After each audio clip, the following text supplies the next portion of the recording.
7:30 million. So, okay. Rabbi say we're on DAF Chaf Hamad Aleph. We're on the 7th line.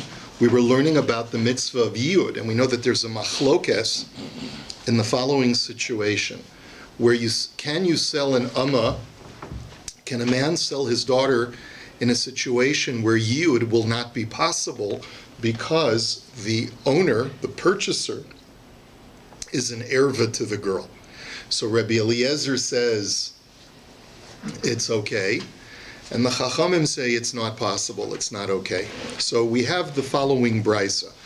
Tani Chada, we have one brisa that says,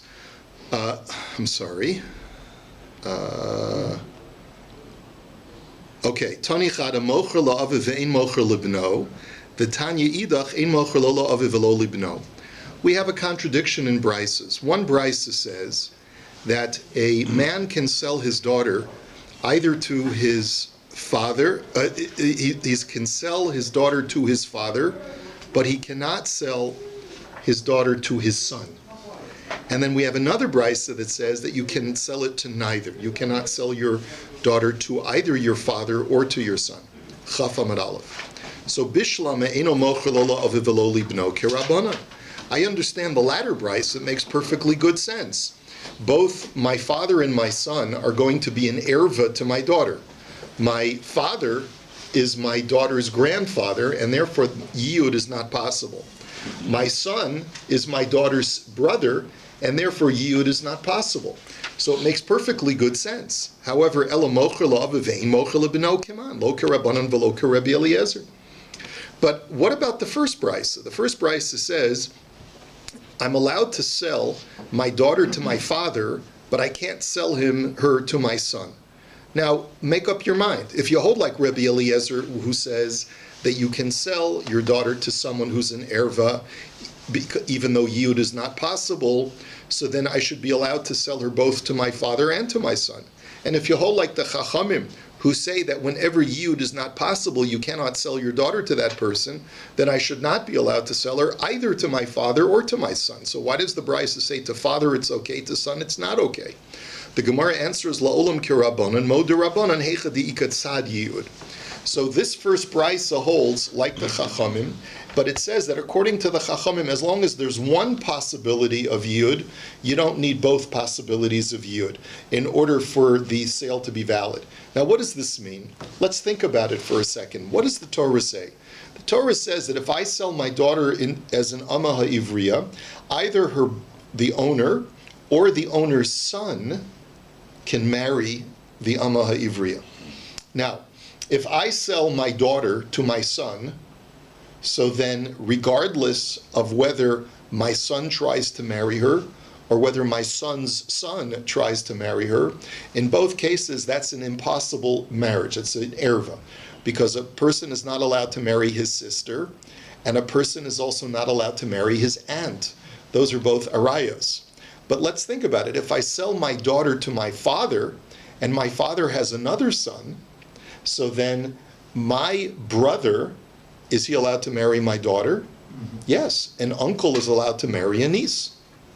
And if that's the case, then it's perfectly fine for there to be one aspect of yiyud possible, even though my daughter cannot marry my father, but my daughter could marry my brother, and therefore it's a valid yiyud possibility on one side, in other words, one contingency, and therefore, according to this brisa, that's all you need in order to validate the sale.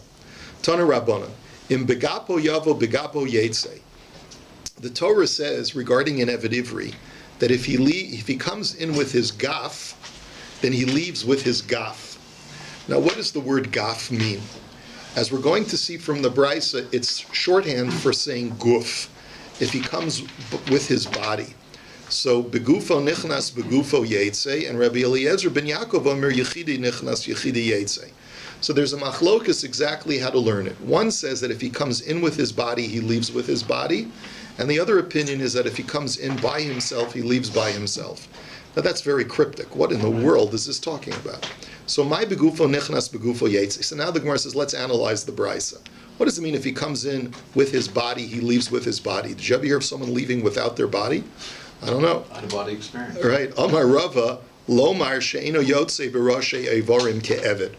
So the meaning of this is that no, that an Eved Ivri is unlike an Eved Kanani. The law by an Eved Kanani is that if my Eved Kanani on the job loses a portion of his body through injury, then he immediately goes free.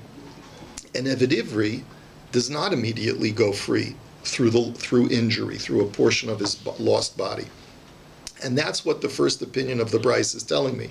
In Begapo Yavo Begapo Yetze, that he leaves only because of an intact body, he does not leave because of a deficient body, meaning that he leaves when his servitude is over, regardless of any deficiencies that are inflicted on his body through injury.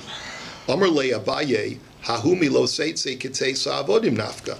So Abaya objects to that interpretation of Rava. He says, I have a different pasuk which talks about an Amaha Ivriya, which says that when she leaves, she does not leave like the leaving of an Eved Kanani.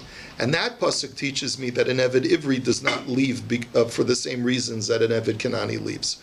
So Rava's response is, Ime hasam hava amina nesiv le demei eine v'nefok kamash malan. No, says Rava. That pasuk is insufficient because that pasuk just simply says that an Eved Ivri is different in his leaving from an Eved Kanani.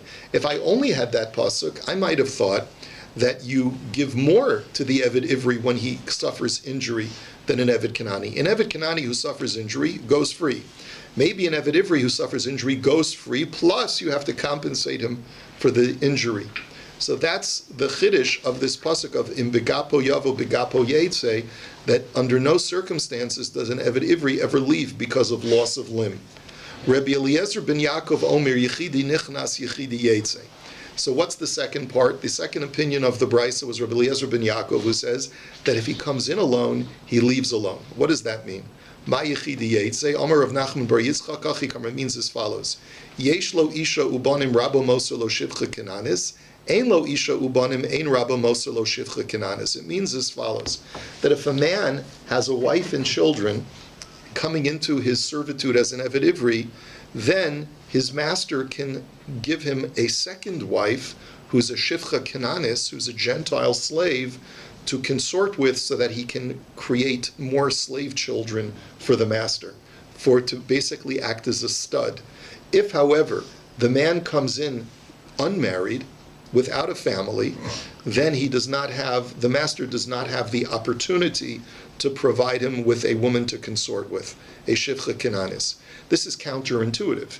You would say, listen, if the guy's lonely, give him a shivcha kenanis, right? The answer is has nothing to do with loneliness. It's not to provide him with personal comfort, because otherwise how can an Eved Ivri ever marry a non-Jewish? It's not for comfort or alleviation of loneliness purposes. It's to be able to create additional servant children for the master. And what the Torah, according to Rabbi Eliezer ben Yaakov, is telling you is that that's only an opportunity given to someone who will be able to fulfill his own personal desires with his wife and family that he's bringing in with him. Then it's clear that he'll have the opportunity to consort with the shivcha kenanis for purely for purely child production purposes, and not for any other purpose. So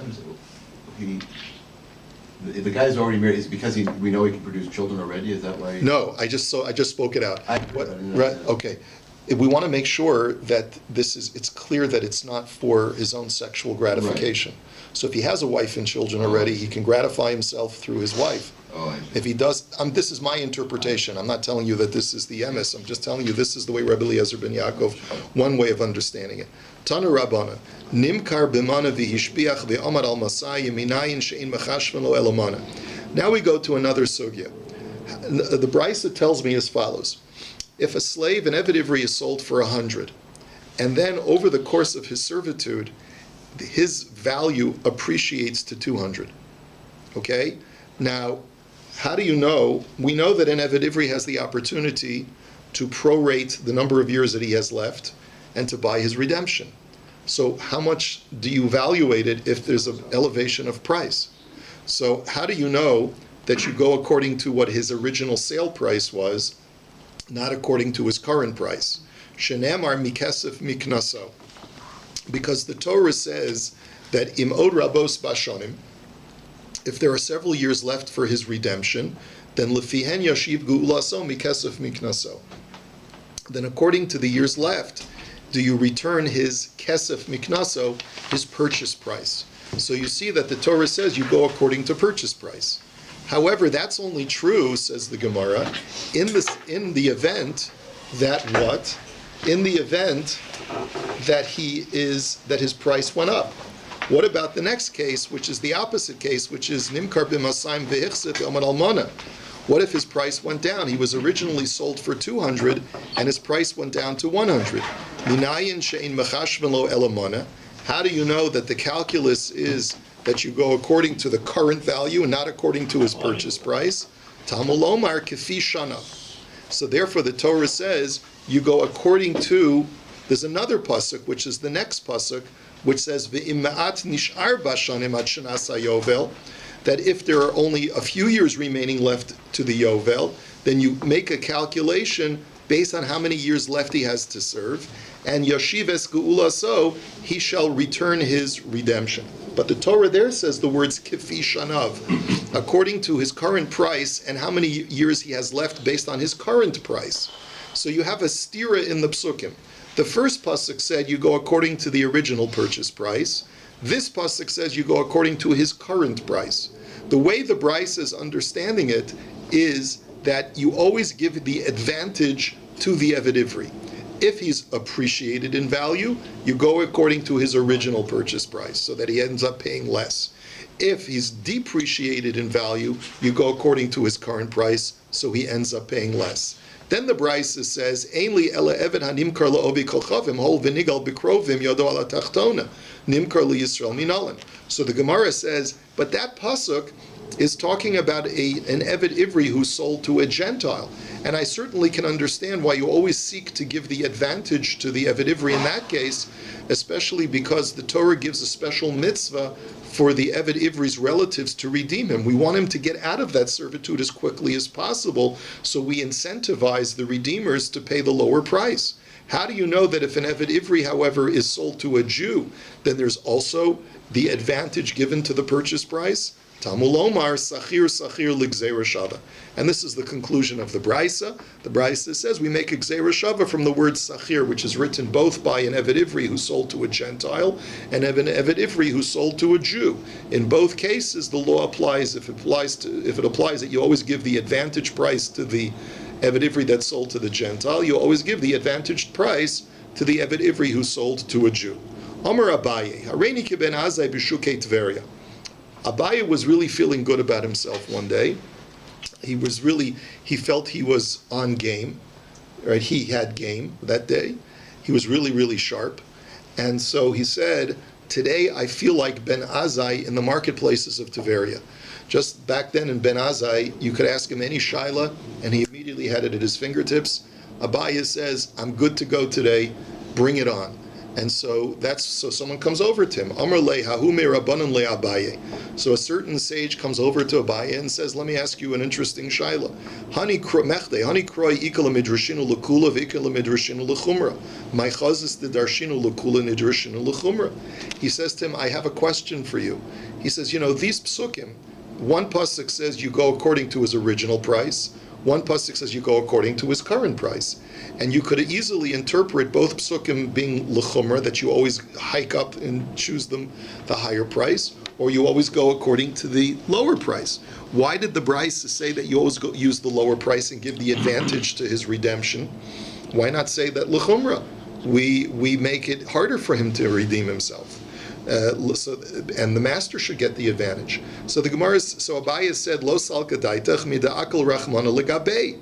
So Abaye says, that's not a big problem. He says, we know that the Torah is always lenient on the Eved Ivri to try and find a way for him to redeem himself. The Tanya, ki tov lo imach imcha b'maychol v'imcha b'mishta. the Brisa, the very famous Brisa says that the Torah says that an Eved Ivri has to be good with you. So what does that mean, he has to be good with you? It means that you have to equate him as far as the food that you give him and the drink that you give him. Shalote ata oichel pasniki v'oichel paskibar ata shosa yain yashin v'hu shosa yain chadash ata yashin al gabi muchim v'hu yashin al gabi hateven. That in all standards of living, you have to provide him with the exact equal standard of living that you're used to. You can't eat white bread and he eats black bread. You got to give him the same bread, quality bread. You can't sleep on cushions and have him sleep on straw. You can't give him cheaper wine and you drink the more expensive wine. All of those things are no good. But so mikan amru kol hakoina eved ivri kakona adon la'atzmo. So we see from here, says the Brisa, that when you acquire an eved ivri, it's almost like acquiring a master for yourself, because you have to pay for all of these expensive expenditures. It reminds me of an ad that I saw not too long ago about people who are going to Florida for Pesach. They hire these vans to transport their their domestic help to drive down to Florida instead of flying them. Now, of course, part of it is because they're illegal workers and they would get arrested and deported if they went on a plane. But it's just an interesting social commentary on some of the distortions in the Jewish world today. So the Gemara now says, of course, you could argue it's not an Eved Ivri, but anyway, just understand the idea. But the Gemara now says, but wait a minute, you're trying to prove from this Brisa that you always give the advantage to the Eved Ivri, and therefore logic dictates that he should always get the cheaper price to redeem himself. But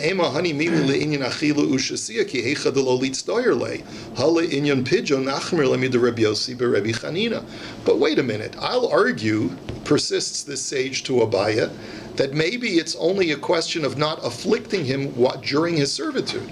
That's why you have to give him the good quality wine and so forth. But as far as redeeming him, maybe we should come down hard and make it harder for him to redeem himself based on Rabbi Yossi b'Rabbi Chanina's principle. Which is what? Titanya Rabbi Yossi b'Rabbi Chanina Omer, Bo urei kamakasha avakal shel shvius. Come and see how punitive the Torah is for someone who violates even one of the relatively minor laws of Shemitah. Adam nosei v'nosein b'perish shvius. So what's one of the relatively minor prohibitions of Shemitah? I'm not eating Shemitah produce, I'm just selling it, right? Which is not allowed because you're supposed to treat it as hefker. So, but what's the penalty? L'sof mocheres metaltlav. You'll see that eventually a person will end up selling off his chattel because of his poverty. Shenamar bishnas hayovel hazos tashuvu ishalachu zaso. Because it says, the first one pasuk says, each person shall return to his inheritance during Yovel. The samuch le v'chisim kru mimkar la amisecha o kano miyad amisecha davar hanikna miyad liyad.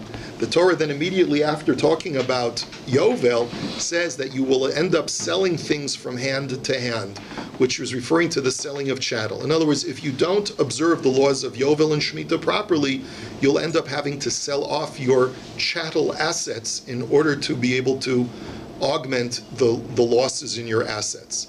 Lo hirgish l'sof mocher esadosav. Now, if a person does not pay heed to the fact that he's being punished by God, eventually he'll end up selling off his real estate as well. Shenamar ki yamuch achicho machar me'achuz aso. As the next portion of that Torah portion in Parshas Bahar says, that when your brother becomes poor and he's forced to sell off some of his real estate, Lo ba'as liyado an sheyimkor es bito, and he won't be given a chance to do tshuva until eventually he'll have to sell off his daughter. Shenamar ki yimkor beis moshav ir choyma. Es beso, his house, not only his real estate but even his own house he'll have to sell off. Shenamar ki yimkor beis moshav ir choma, because the very next parsha talks about a person selling off his home in a walled city. So the Gemara interjects. We're still in the middle of the Brisa. You find this sometimes, that you're in the middle of a Brisa, and then the Gemara says, hold on a second, I got a question on something. And this is the Gemara interjecting. Ma'ishna hasam da amar lo hirgish, u'ma'ishna hacha da amar lo ba'as liyado. Why is it that the Brisa changed its language when it's talking about a person who doesn't repent? So we started off by saying, if a guy doesn't repent, because why? lo hirgish, he didn't detect that he was being punished by God, then what's going to happen? Not only will he have to sell off his chattel, he'll have to sell off his real estate. The next step in the brisa is not lo hirgish, that he didn't detect that he's being punished, but rather lo ba'as liyado, that he won't have a chance to do tshuva until eventually he'll sell off his own house. Why did you change the language? From lo hirgish, you went to lo ba'as liyado. So the Gemara answers kidda Rav Huna, because of Rav Huna's principle, the Amar Rav Huna, keven shavar adam avera v'shana bahutralo, that when a person commits an avera, and then he repeats the very same avera, it becomes permissible for him. So, hutralo sal gadaitach, what does it mean? It becomes permissible. You mean if I eat treif twice, I'm allowed to always eat treif? What does that mean? So, ela nases lo keheter, that it becomes as if it's permissible. In other words, you become so addicted to sin that you convince yourself that there's nothing wrong and I can handle this. So if you eat treif the first time, you have a pang of guilt.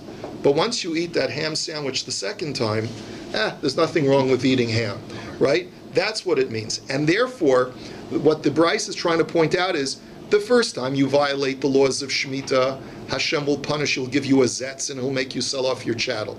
So really, you're going to have this initial pang of guilt, but it's not going to set in. And you'll continue, you'll have the opportunity to do tshuva because you'll feel, maybe this is a divine sign. And then you'll say, nah, and then you'll continue selling Shemitah produce, then Hashem will punish you further.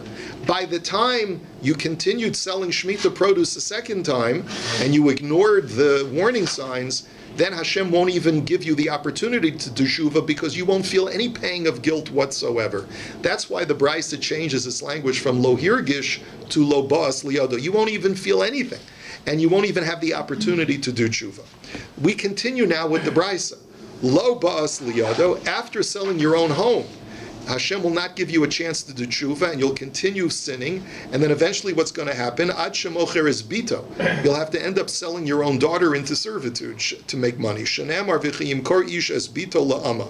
That if a man shall sell his daughter into slavery. Now the Gemara, the Brisa immediately recognizes the problem with what it's just said. Be'afal gav de bito lo ksiva bahi inyana, ha'kamash malon nizbin inish brate v'lo nezif b'ribisa. Now, if you look in Parshas Bahar, it doesn't say anything about selling your daughter into servitude. That's a pasuk from Parshas Mishpatim in Sefer Shmos. So how can you bring that in here? So the Gemara answers, because if you look at what does appear next after selling your house, it talks about borrowing money with interest. And we know from logic that a person would rather sell his daughter into slavery than borrow money with interest. And therefore we must conclude that in the progression of how drastic of measure you're going to go to solve your poverty, you're probably going to sell your daughter before you end up borrowing money with interest. And how do we know this? My time, why would a person rather sell his daughter than borrow money with interest? Because brate megara avinafka v'homo safa va'azla. Because your daughter, you sell her off, and every year that she works deducts from the debt that was incurred by selling her off into slavery, right? But when you borrow money with interest, every year that passes that you haven't paid back the loan, you're only incurring further debt and digging a hole deeper for yourself. So people would rather avoid ribis entirely, even if it means selling off their family members into slavery. Lo bas liyado ad shalova beribis, and therefore the next step after selling your daughter is you're going to want to borrow money with interest. Shenamar, because the very next parsha says v'chiyamucha chicho mata yado imach v'samach le'al tikach me'ito v'gomer, that when your brother becomes impoverished, do not lend him money with interest, which implies that this guy is going to be so poor that he's going to be willing to pay interest to whoever will give him a loan. Lo bas liyado, and then the next progression of, if the guy's going to continue sinning, is ad shemocher es atzmo. He'll eventually sell himself into slavery. Shenamar v'chiyamucha chicha v'nimkar lach. That when your brother is poor and he gets sold to you, then the next part of the pasuk says lo lach elo lager, and it says that the next part of not the next part of the very same pasuk, but the next paragraph says that he'll even get sold to a stranger in your community. And shenamar lager, v'lo lager tzedek elo lager toshav. And not only will he be sold to a ger, which means a convert, but he'll even be sold to a person who's a Gentile who's a ger toishav, which means he observes the 7 Noachide laws, but he's a Gentile, which is even worse than getting sold to a ger tzedek. Shenemar ger toishav. And then the pasuk says mishpachas ger, or you'll get sold to the family of a ger, which is even worse, because that implies that you'll get sold to ze'oivei kochavim. That refers to someone who's related to the ger toishav, but who himself is not a ger toishav, but a Gentile who's an idolater. And that's even worse. And the kishu omer la'aker, the pasuk also says, or you'll get sold to an aker. Well, now what is an aker? Someone who's uprooted from your community, which means, so zehanimkar la'avodes kochavim atzma. That's not referring to when you get sold to an idolater. It's you get sold to an idolater to work for idolatry, which is the worst. Which basically means you get purchased by the church, the idolatry church, to work as a laborer, to chop down wood, to provide heat for the building, and so forth. That's the worst kind of thing, is that you're aiding and abetting avodah zarah as a slave. So basically, this is the end of the Gemara's question. What is the question? Let's review the question. We asked, how do you know that when an Eved Ivri wants to redeem himself, you always give him the advantage of the lower price in situations where he either appreciates or depreciates in value? You said, why? Because you have to treat him well when he's a slave? That's one thing. But maybe we should be punitive to him because the fact that he's had to sell himself into slavery is a sign that he's a sinner. And if he's a sinner, why should we make it easy for him to redeem himself? Let him continue basting in his own sin as an Eved Ivri. Why should we try to save him? So Amar Le Hasam Ha'ahadre Kra. So the Gemara, Abaya answered him and said, you know why? Because the Torah emphasizes the need to take care of him and get him out. Detani Devei Rabbi Yishmael Hol V'Holach Zev V'Nase Komer Lavodas Kochavim Ema Litchi Even Acher HaNoifel. So because the Brisa says that you might think that once a guy has been sold all the way to the most lowest levels of idolatry as a slave, that we should basically just write him off. And the phrase that the Gemara uses, a beautiful phrase, let the rock fall after the faller. Meaning like this, if you drop a guy down a well, and let's say that tethered to his leg is a boulder, is a rock. So you might think, well, he's going down the well, let the rock that's tethered to his leg also go down the well as well. No, if you can save something, do whatever you can to save him.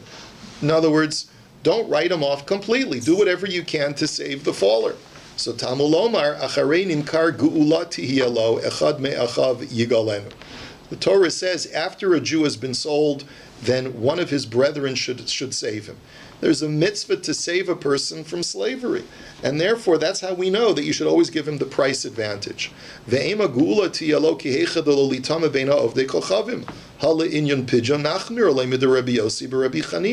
But one second. It's one thing to say that we want to get him out of slavery so that he doesn't assimilate into idolatry. But who's to say that we give him the price advantage? Maybe we still keep the price high, so that as the sign that we are unhappy with the fact that he's a sinner and had to be sold into servitude. So Amar of Nachman Bar Yitzchak Trei Kroi Ksivi. We have two psukim that indicate this. In other words, what Rav Nachman Bar Yitzchak is basically saying is, let's go back to our original two psukim. Look at this stira that exists in the two psukim, and we'll see that the two psukim themselves indicate that we always give the price advantage to the Eved Ivri. Ksiv im od rabos bashanim uchasiv im ma'at nishar bashanim. One pasuk said, in talking about redeeming an Eved Ivri, says if there are many years left, or if there are long years left, you calculate, you prorate his time left to be served, and if there's a small amount of years left, then you prorate the small amount of years. So the Gemara's initial criticism of this verbiage is v'chi yeshana merubos v'yeshana mu'atos. What does it mean im od rabos bashanim, if there are long years left or if there are short years left? There's no such thing as a long year or a short year.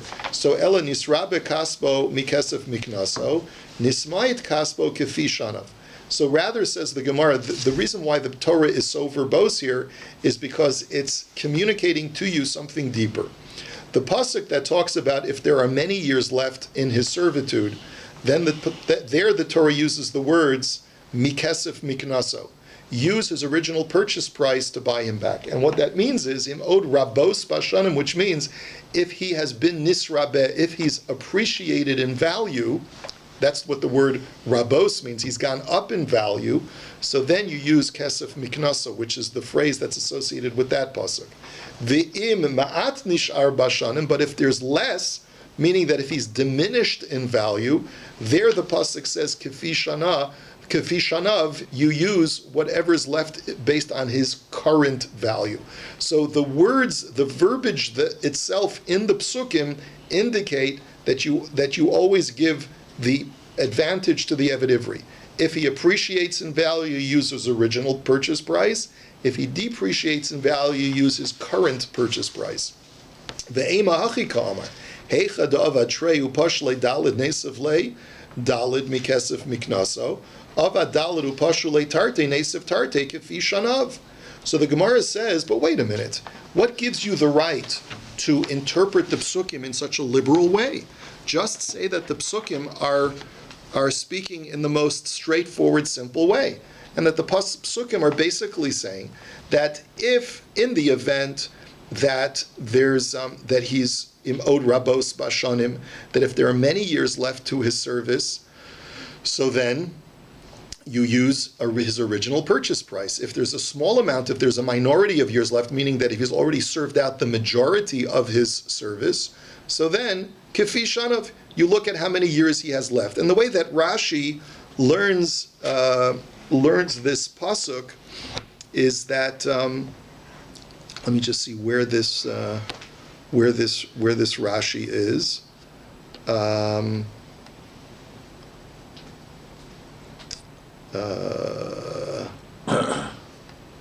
Nismai B'Zoch.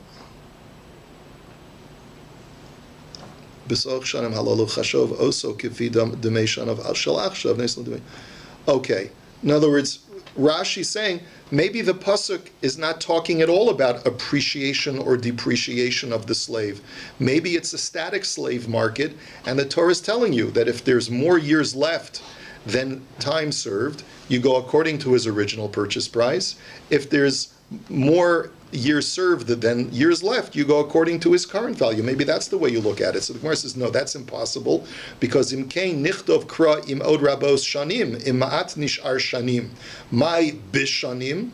So the Gemara answers, the verbiage does not make sense if that's the way, because the Torah says im od rabot bashanim, with the letter bays.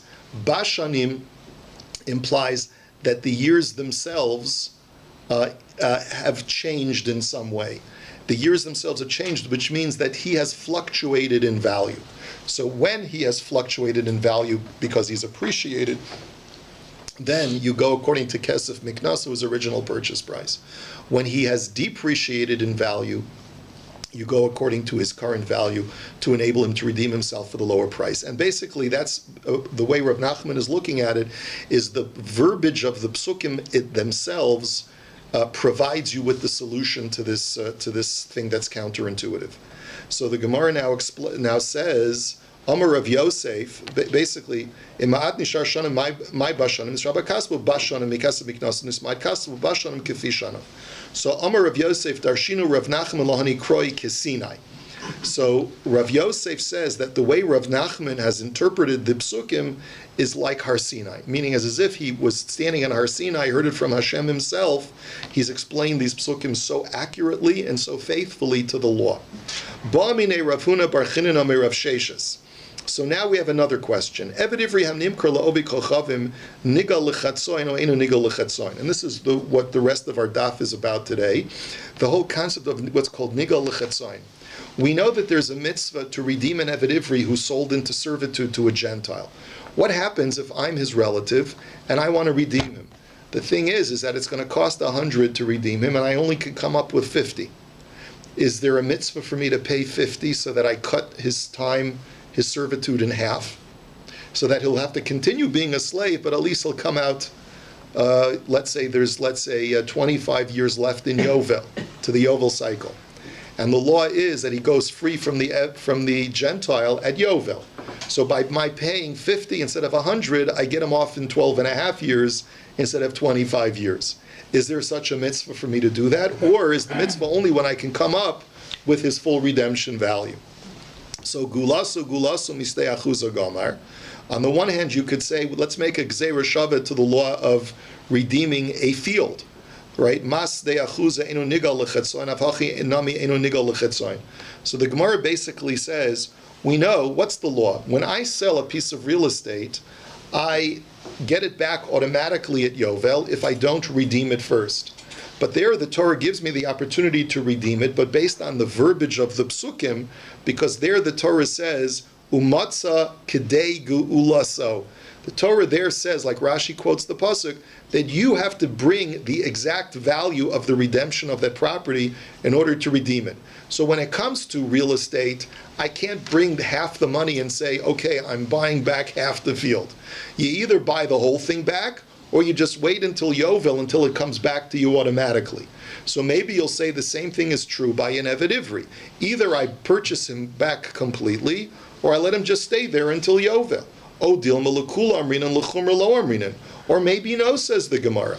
Maybe only we connect an Eved Ivri for leniency purposes, but not for stringency purposes, which means maybe we only connect them in certain aspects, but we don't connect an Eved Ivri to real estate in all respects. As we'll see, there's leniencies and stringencies if we talk about purchasing someone l'chetzoin, halfway. Amar lei lav amar tasam nimkar kulo v'lo chetzio hachanami nigal kulo v'lo chetzio. So Rav Sheshes answered, and he says, just like by a piece of real estate, you got to buy the whole thing, or redeem. You can't redeem it at all. So too, by an Eved Ivri, you got to buy him back completely from the Gentile, or there's no mitzvah to buy him back at all. Amar Abaye, im tim salomar nigel lechetzoin. So Abaye is still questioning. Abaye has a right, by the way, to disagree with Rav Sheshes. And he says, if you're going to perhaps suggest that there is the possibility of buying him back partially, so mishkachas la lekula ulechumra, it would turn out that there's both a leniency and a stringency. What do we mean by this? Lekula, what's the leniency? So zavne b'meya yoiv lechamshin palga dedemei va'ashbach v'kamal masan.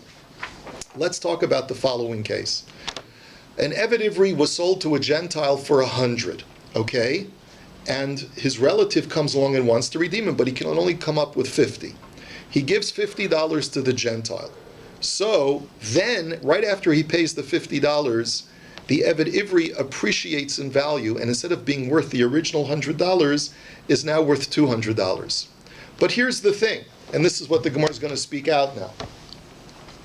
If by putting down my $50, I've purchased back half of the Eved Ivri, so then the Gentile only owns half of the Eved Ivri, so only half of the Eved Ivri has appreciated in his possession. In which case, when it comes time for me to redeem him, I only have to redeem the half of the Eved who's now worth 100, so I only have to pay 50, right? I only have to pay 100 to redeem the remaining half of him. I've already redeemed half of him when he was worth 100, so I paid 50. Now I need to redeem the other half of him, who's now, and he's worth, the half of him now is worth 100 because he's gone up in value, so my total outlay of cash will be a total of 150. If, however, you say that my payment of 50 does not make me acquire the Eved Ivri halfway, okay? So then it's going to turn out that when he appreciates in value to 200, he appreciated completely in the possession of the Gentile. So now when I have to redeem him, I have to lay out a total of 200. So I've already put down a down payment of 50, and I'll have to pay another 150 instead of the 100 that in the other case. So it's a question of, so that in that respect, there's an advantage to saying that I could purchase a guy back halfway. Because if he appreciates in value, the advantage goes to the relative who's redeeming him. So iyamrat nigal lechatzoin yav le'meya v'nafik v'yamrat ein nigal lechatzoin yav le'meya v'chamshin v'nafik. So the Gemara says, but wait a minute, how could you ever have such a scenario? V'ha'amart nisraba kasbo mikasef miknaso. You just told me that whenever the Eved Ivri appreciates in value, you go according to his original purchase price, not according to his current price. So why would you ever have to pay more based on his current value? Just go back to his original value of 100. So the Gemara says, Kigon, da'okir v'zol va'okir. The answer is, says the Gemara, what happens if the Eved Ivri was originally sold for 200, then he depreciated in value to 100, and that's when I put down the 50 to be able to buy back half of him. Then he appreciated back to 200. In that situation, you can't say, well, go according to his original purchase price to make it cheaper. His original purchase price was 200. And now he's also worth 200. So in that situation, I am going to have to come up with the other half of his redemption value, which is now at the appreciated price. Now that's how we go lenient if we say that a guy is nimkar l'chetzon, he can be sold back halfway. Now mishkachas l'chumra, but sometimes it's going to be a disadvantage if you're going to tell me that we allow a person to be bought back halfway. In what situation? Just the opposite case. Zavne b'masan yoiv meya palge didemei ve'ichsa v'kamal meya. The case will be like this.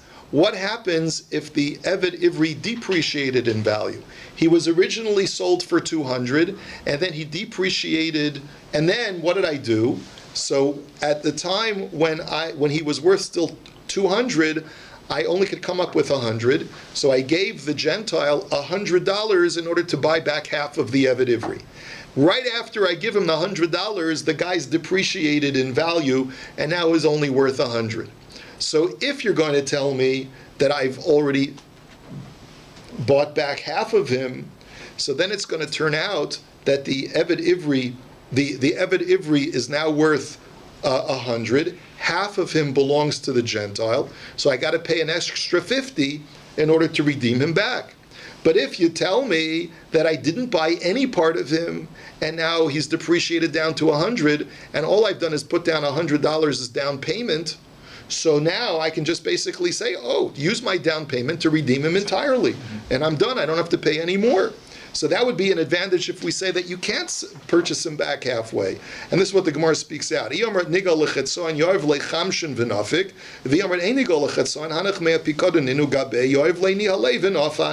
Just exactly what I spoke out. Next question. Now the next question that's asked of Rav Sheshes. Now the previous question had to do with an Eved Ivri being bought back halfway. The same question is asked regarding when I sell. The Torah says that if I have a house in a walled city in Eretz Yisrael, I can sell that house and I have 1 year from the time that I sell it in order to buy it back. If I don't buy it back within that year, then it permanently goes to the buyer. Even at Yovel, I don't get it back. That's the law by Bote Orei Choma, houses in walled cities. What if I, as the original owner, I sold it for 100,000, and now I can only come up with 50,000, and I don't want the year to go by? Is it legal for me to give the buyer $50,000 and say, okay, now you own 50% of it and I own 50% of it? Can that be done? So gulasu mistei achuza gomer mastei achuza enu negelos lechetzon avachinomi enu negel lechetzon odilma hecha de goli goli hecha de lo goli. The two sides of the question are like this. Do you compare this to a case of redeeming real estate of a field where the Torah says you got to come up with the full value in order to redeem it, and if you don't come up with the full value, you can't redeem any part of it? Or maybe that's only true by real estate that's not houses in walled cities. And when it comes to houses in walled cities, the law will be different. So Amar Lei, Mimidrashel Reb Shimon Nishma Shaloi v'Vegoyel Lechatzoin. So Rav Shesh's response is, let's look into Reb Shimon's teachings, Reb Shimon of the Tana, and based on Reb Shimon's teachings, we'll be able to derive that a person should do whatever he needs to redeem back his house in a walled city at any cost. He should borrow money, he can redeem through the borrowed money, and even if he can only come up with a portion of it, he can buy back whatever portion he can buy back. Tanya. Now where do we see this? Here's the Brisa. Im Go'ol Yigal, that the Torah uses a double language when it comes to buying back your house in a walled city.